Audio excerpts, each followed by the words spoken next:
Hey everyone, Aidan here from Push Square with Khayl's review of Warhammer 40K Space Marine 2, a game that I am personally very excited for, so let's see what Khayl has to say about it in our PS5 review. Warhammer 40,000 Space Marine 2 is a triumph of the storied universe in which it takes place, illustrating the grimdark setting in detail enough for even the most hardened veterans. It's an instant cooperative classic full of glorious, relentless combat, and our only remaining question mark over the whole thing is how it handles competitive multiplayer, because we couldn't sample the PvP during the review period. Nevertheless, with a lengthy cinematic campaign that's full of memorable set pieces that truly showcase the power of the PS5, as well as half a dozen formidable operations designed for co-op play, which are cleverly woven into the main narrative, and the prospect of Horde mode on the horizon, Space Marine 2 is already a tribute worthy of the God Emperor of mankind himself. The direct sequel of 2011's Space Marine, it's clear that video games have come an incredibly long way since the nostalgic days of the PS3. It continues the gore-drenched saga of Ultramarine Captain, now Lieutenant Demetrian Titus, whose steadfast devotion to the Imperium of Man, the Emperor, and his battle brothers is pretty much the extent of his characterization. You don't really need to be a devout 40k fan to follow along, but for those who have seen his light, it takes place in the era Indomitus. Roboute Guilliman has returned, Primarch and genetic father of the Ultramarines, who leads the Indomitus crusade, uniting the scattered worlds of humanity once more. Having served a century of penance in the Death Watch since the first game, Titus undergoes the Rubicon Primaris, becoming an even deadlier Primaris Marine, and is deployed to face a splinter of the Tyranid Hive Fleet Leviathan at the head of a new squad. Now that's a lot of terms to take in there, but we do suppose if we did have any real narrative nitpick, the story does dramatically deviate from that premise in its back half, introducing another enemy faction when we kinda wish it would just remain a bit more focused. Graphically though, Space Marine 2 is a powerhouse, and in performance mode at least, it does a staggeringly good job of depicting the chaos and carnage of the war in the 41st millennium. Resolution does take a hit, but the action is still crisp and clear, and while we did experience brief moments of slowdown during some of the game's most demanding moments, it was not enough to distract from the glorious scenes on screen. We were aware of developer Saber Interactive's previous port work, but it seems we weren't familiar with its game, because Space Marine 2 is big, it's bombastic, it's a AAA action blockbuster, jam-packed with the kinds of wince-inducing finishing animations that would make Kratos himself nod along in violent approval.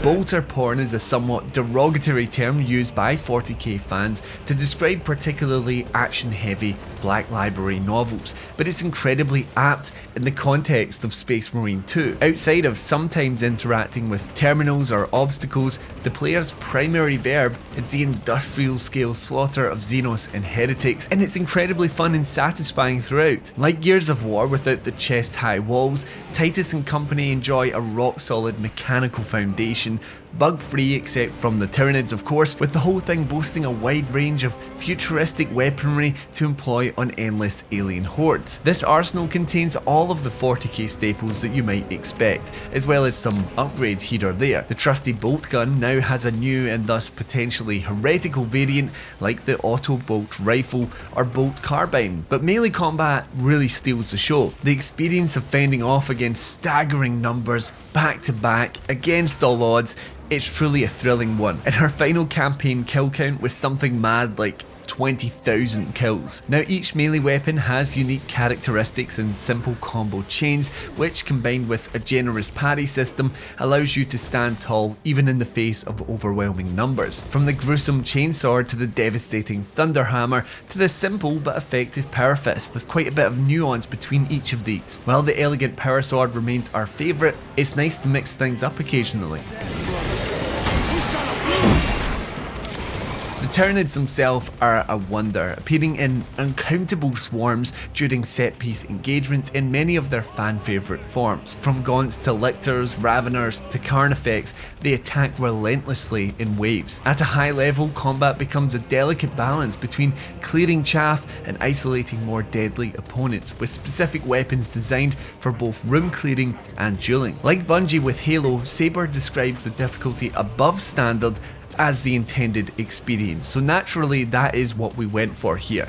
Now, we love a challenge, and Space Marine 2's veteran difficulty certainly provides it, so much so that we had to dial it back to make it through the final few boss encounters of its 10+ hour campaign. But we're already planning to do it all again with friends. There's even a difficulty above that for all the masochists out there. Now, whether you're playing solo or cooperatively online, Titus is accompanied by fellow Ultramarines Gadriel and Chiron, who get their own basic story arcs and provide a surprising amount of banter as well as support fire. It's a nice touch with co-op companions playing the parts of one or the other. We feel it was a missed opportunity not to let players change what weapons the AI is carrying, again a la Halo, but still, the effort to characterise each is appreciated. In terms of sound design and cinematics, again, it's top shelf stuff. The exaltations of your battle brothers carry clearly over the sound of the chittering Xenos hordes, all to the explosive beat of mass reactive bolter fire. Then there are operations, which provide surprisingly involved cooperative content. 6 are currently in the game, and more are coming via free updates. Each is unlocked through campaign progression, and in a really neat trick, you see the effects and consequences of these side stories periodically, as they are often happening concurrently, narratively speaking at least, and are conducted by other named characters. So for example, one involves killing a hive tyrant, the brains behind the psionically linked swarm, and Titus, Gadriel and Chiron encounter the aftermath of this action during the campaign. In operations, players get to choose a specific archetype. The choices are between tactical, assault, vanguard, bulwark, sniper and heavy, and a fire team can only have one of each. And adding a further element of strategy, you earn experience and upgrades to unlock additional cosmetics and better gear. These are all designed to be played repeatedly and on harder difficulties once you're ready to meet the challenge. So, Warhammer 40,000 Space Marine 2